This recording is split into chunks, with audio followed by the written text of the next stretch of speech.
আসসালামু আলাইকুম প্রিয় ভিউয়ার্স, আশা করি সকলেই খুব ভালো আছেন। আমন্ত্রণ জানাচ্ছি নতুন আরও একটি ভিডিওতে। আমাদের আজকের ভিডিওর আলোচ্য বিষয় হচ্ছে সত্য কথা বলার গুরুত্ব ও ফজিলত সম্পর্কে। সত্যবাদিতায় রয়েছে জীবনের পরম সুখ শান্তি। সত্যবাদিতার মর্যাদা ও উপকারিতাও রয়েছে অনেকটা। কোরআন সুন্নায় সত্যবাদিতার এসব গুরুত্ব ও ফজিলত বর্ণনায় বিশেষ জোর দেওয়া হয়েছে। তা হল সত্যবাদিতায় কোরআনের নির্দেশ। আল্লাহ সত্যবাদীদের সঙ্গে সুসম্পর্ক বজায় রাখার কথা বলেছেন। কোরআনের একাধিক আয়াতে সত্যবাদিতার উপকারিতা ও মর্যাদার কথা তুলে ধরেছেন। নাম্বার 1, হে ঈমানদারগণ, তোমরা আল্লাহকে ভয় করো এবং সত্যবাদীদের সঙ্গী হও। সূরা তাওবা আয়াত 119। নাম্বার 2, সত্যবাদী পুরুষ ও সত্যবাদিনী নারী, এদের জন্য মহান আল্লাহ ক্ষমা ও মহাপ্রতিদান রেখেছেন। সূরা আহজাব আয়াত 35। নাম্বার 3, তারা আল্লাহর সঙ্গে সত্য বলতো, তাহলে তাদের জন্য এটা মঙ্গলজনক হতো। সূরা মুহাম্মদ আয়াত 21। হাদিসে সত্যবাদিতার মর্যাদা ও উপকারিতা। হাদিসে পাকে প্রিয় নবী সাল্লাল্লাহু আলাইহি সাল্লাম মানুষকে সত্য কথা বলার নির্দেশ দিয়েছেন। সত্যবাদিতার অনেক গুরুত্ব তুলে ধরেছেন। মানুষকে সত্যবাদী হতে অনেক মর্যাদা ও উপকারিতার কথা তুলে ধরেছেন। হাদিসের বর্ণনায় সত্যবাদিতার যেসব উপকারিতা উঠে এসেছে তা হলো, নাম্বার 1, সত্যবাদিতা জান্নাতের দিকে নিয়ে যায়। হযরত ইবনু মাসউদ রাদিয়াল্লাহু তাআলা আনহু বর্ণনা করেন, নবী করিম সাল্লাল্লাহু আলাইহি সাল্লাম বলেছেন, নিশ্চয়ই সত্য মানুষকে পুণ্যের পথ দেখায় আর পুণ্য জান্নাতের দিকে নিয়ে যায়। একজন মানুষ অবিরত সত্য বলতে থাকে, শেষ পর্যন্ত আল্লাহর কাছে তাকে খুব সত্যবাদী বলে লেখা হয়। পক্ষান্তরে মিথ্যা পাপের পথ দেখায় এবং পাপ জাহান্নামের দিকে নিয়ে যায়।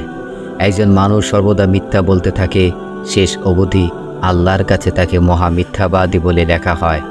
বুখারী, মুসলিম, তিরমিজি, আবু দাউদ, ইবনে মাজাহ, মুসনাদে আহমদ, মুয়াত্তা মালিক, দারিমি প্রভৃতি হাদিসে বর্ণিত।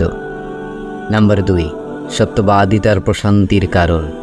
হযরত আবু মুহাম্মদ হাসান ইবনু আলী ইবনু আবি তালিব রাদিয়াল্লাহু তাআলা আনহু বলেছেন, আমি রাসূলুল্লাহ সাল্লাল্লাহু আলাইহি সাল্লাম থেকে এই শব্দগুলো স্মরণ রেখেছি যে, তুমি ওই জিনিস পরিত্যাগ করো যে জিনিস তোমাকে সন্দেহে ফেলে, এবং তা গ্রহণ করো যাতে তোমার সন্দেহ নেই, কেননা সত্য প্রশান্তির কারণ এবং মিথ্যা সন্দেহের কারণ।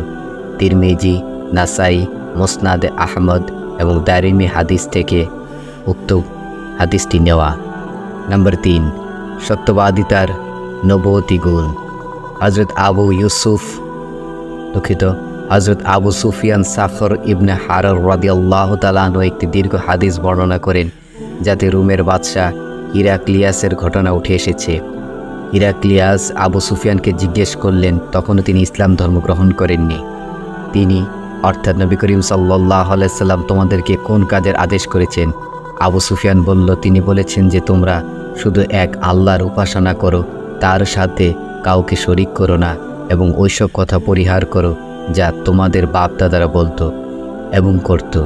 আর তিনি আমাদেরকে নামাজ পড়ার আদেশ দেন, সত্য কথা বলার আদেশ দেন, তার চারিত্রিক পবিত্রতা রক্ষার আদেশ দেন এবং আত্মীয়তার বন্ধন অটুট রাখার আদেশ দেন।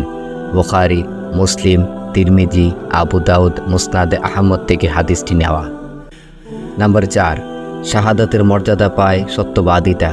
হযরত আবু সাবেত মতান্তরে আবু সাঈদ বা আবু ওলীদ সাহল ইবনে হুনাইফ রাদিয়াল্লাহু তাআলা আনহুমা বর্ণনা করেন, নবী করিম সাল্লাল্লাহু আলাইহি সাল্লাম বলেছেন, যে ব্যক্তি সত্য অন্তর দিয়ে আল্লাহর কাছে শাহাদাত প্রার্থনা করবে, তাকে আল্লাহ তাআলা শহীদের মর্যাদায় পৌঁছাবেন, যদিও তার মৃত্যু নিজ বিছানায় হয়।